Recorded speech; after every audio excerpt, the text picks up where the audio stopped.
Do you have some photos, videos, music, or documents on your Galaxy S25 Ultra or Plus that you need to quickly transfer to any USB flash drive, pen drive, OTG, or external hard drive, or maybe vice versa? Well, let's go ahead and see how to do that.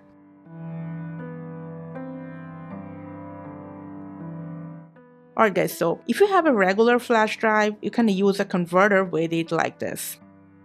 Or if you have a dual drive, you can just plug it in the Type-C port on your S25.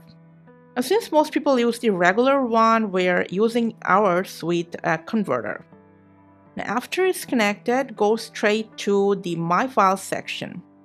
Now, as you can see, under the internal storage, your USB storage will show up. Just make sure you got enough storage to transfer those files.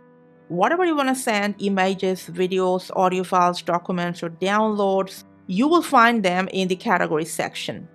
Just go ahead and enter their respective folder.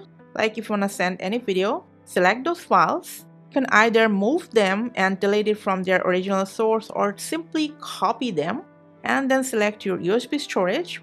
You can either copy them outside any folder, easier to find them, or inside any pre-existing folder, or you can just tap on this plus sign and create a separate folder for this. After that, enter the folder and simply copy your desired files in here. Whatever type of file you want to move to your USB drive, you can follow this exact same procedure. Now, if you want to transfer your files or even folders from your USB drive to this device, go to the file location or the folder, select it. Like before, select Move or Copy, select Internal Storage, select your desired location where you want to copy those, and simply move or copy them in there.